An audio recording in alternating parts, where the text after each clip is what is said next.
Welcome, my Zentangle friends. My name is Emmy, and I am a CZT, which means I am a certified Zentangle teacher. I'm very excited to be here with you today. Today we have a Zentangle headquarters pattern called Mythograph. If you're following along and you have been making this keepsake, then please, whoops, just dropped that. Sorry. Just get rid of the Y there. There is no Y. That is pure and simple something that you're going to find from, or we all find, when we use spell check or don't use spell check. It just willy-nilly changes things from mythography to mythograph. So, wonderful Zentangle pattern. Let's look at how this works. Grab your pen, because I think you'll be able to work right away with me on this.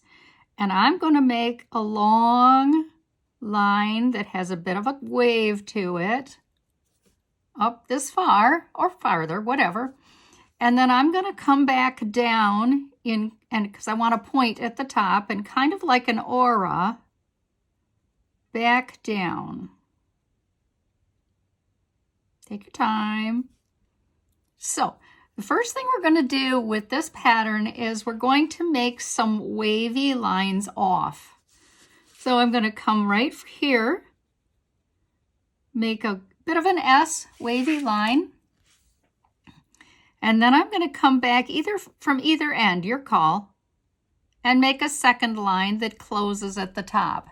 It's not quite an aura line. Now I'm going to make another one here. I'm working to the tune of maybe at least 4 and a second line.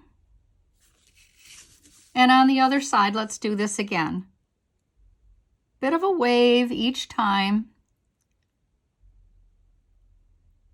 This is pure Zentangle. It's about the process, the journey, more than the destination, but the destination can be an aha also, right? Okay, so the next thing I'm going to do is put an aura along here and an aura back either down the other side or up. Lift my pen each time I come to these lines that I made out so that it definitely has the illusion of coming from behind. No, I don't have to put that little curl on the top. I just think my pen wants to do that. So that's your call, of course. Let's do it on the other side. An aura line. Lifting your pen every time.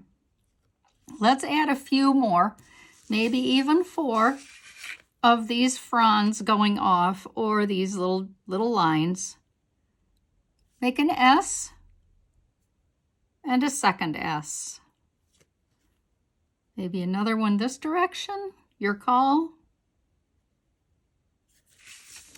Oh my goodness, I've seen all kinds of fun stuff done with this pattern. And I think if you're like me, you're thinking, ooh, how about Christmas? What can I do for this at Christmas? Let's make another aura line and lift our pen a whole bunch. That's hullabaugh. Now, do you see I have really only done an S curve in this entire pattern, and that's why how Zentangle is meant to be. If I wasn't talking, it would probably be real meditational. Oops. No help for that. I'm sorry. We can go on and on and on with this pretty, pretty pattern. Shall we do maybe just one more? I'm going to have to start doing hullabaugh behind these side waves, or whatever you want to call them at this point, too.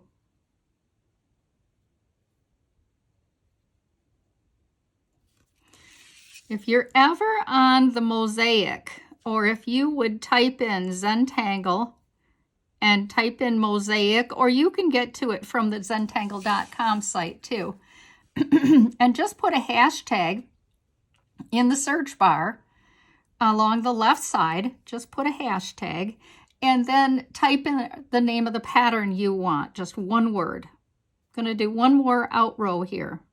Behind. There's a lot of behind on this now.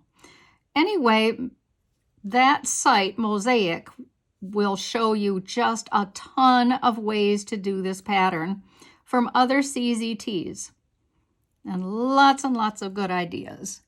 So I would like to add a couple of treatments to this. One is I want to kind of go underneath where this would be coming out. See, I'm going very lightly with my pen because it looks kind of weird if you're not careful with it, you see.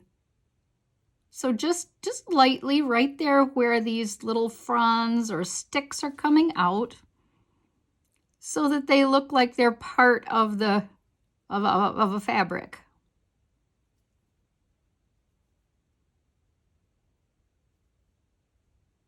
A little bit like that. If you think that this is too wide because the rest are so much thinner, kind of maybe put a little bit of a line through them there, like that. A couple of mine seemed a little wide. The same thing with the side bits. Grab your pencil and let's get some shading. I want to shade underneath so that there is a shade line.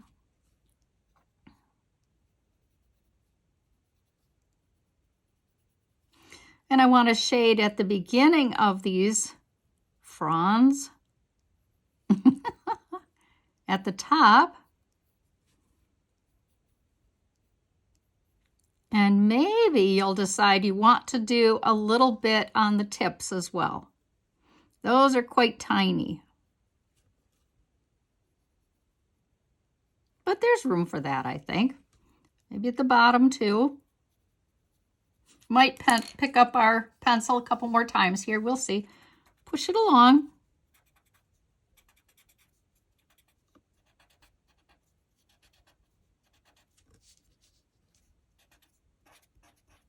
And maybe you'll darken in the middle a little to give the tree an illusion of being turned or whatever. It is just so much like a tree to me. So definitely what I would do with this is a little bit of extra treatment. But I think for now, I think that's so pretty. Let me show you where you could take this if you are just doing your patterns on just paper. And I have to take this out. There. So that you could see where I put this is down at the bottom. I've got, aren't these beautiful? So many this time are standalone though. They don't, what I call, morph into each other. This is also where I'm going to put this tangle on my final piece. So where I have my words, I'm going to end up putting it down here in this region. That said, I'm going to shrink this out again so that I can do more of a close-up for you. So I'm going to come along like this in this region. And as you noticed, we really don't have to do pencil here. That's your call. But I'm going to have it come maybe not out of the corner. Oops, come out of the corner here, but maybe over just a bit or out of the corner. Do what you like on your work. This is another one that if you wanted, you could overdraw. Come up. And then this first line is definitely my version of an aura line. The next ones, I'm coming up, going out, and a second line to it. And it usually does reconnect at the top. There's not much difference. Do this side as well.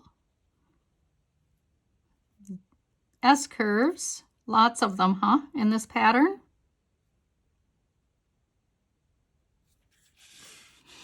And then let's make that aura line all the way up. I'm so glad you're here with me today. This is so much fun. I love this pattern. I hope you do too. It's one that when you get the hang of, like I said, you're going to want this in your Christmas box so that you can pull it out. I could see you putting Christmas balls on here. And maybe you could do a few more fronds here and there. These little wavy sticks. I would assume that yours and mine are going to look quite a bit different already. And that's the way it should be. Okay, let's take a minute and go up Hollabaugh fashion, behind, behind, behind, all the way. It's so sweet. You can go on and on and on. I have seen some examples, like I mentioned to you on the mosaic, where they've allowed them to get quite wide. But our job today is to study patterns and to learn how to create them. So I think that all the variety of patterns I will save to teach you a different time when we can incorporate other patterns into this. As you noticed, I'm going around doing another one. Can't help myself.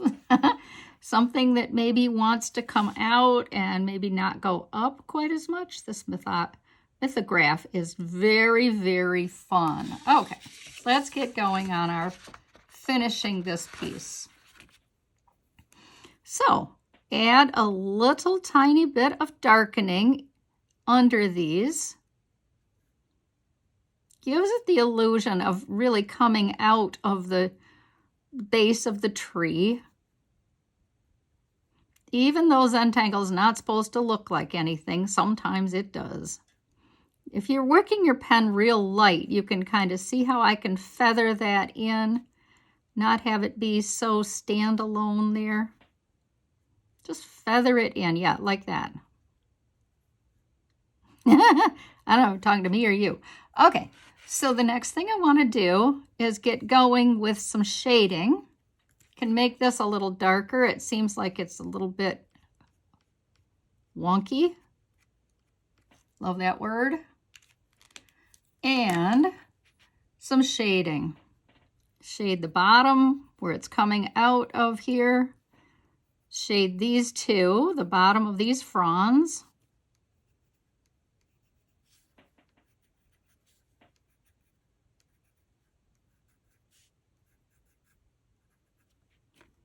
A little more at the top. And the end tips, if you have the room, you don't have to worry about smudging those bits. There isn't really, it's not going to matter. You're just darkening those tips that just seems like it needs it to me. Oh, you heard the candy, didn't you? I'm getting ready. Oh, dear. Oh. Goodness sakes. As I mentioned before, I have a lot of shade on here. And I kind of like to go across in a couple of places so that this kind of gives the illusion of this turning. I really do want to do more with this, but I'm going to do this in the sense of when I put other patterns around it. So I hope you've enjoyed our class today. And I'm real excited to be here with you. And thank you, thank you, thank you for sharing your work with me and for being on Emmy's Zen Friends and all of the things that we're doing together. Have a great day. Bye.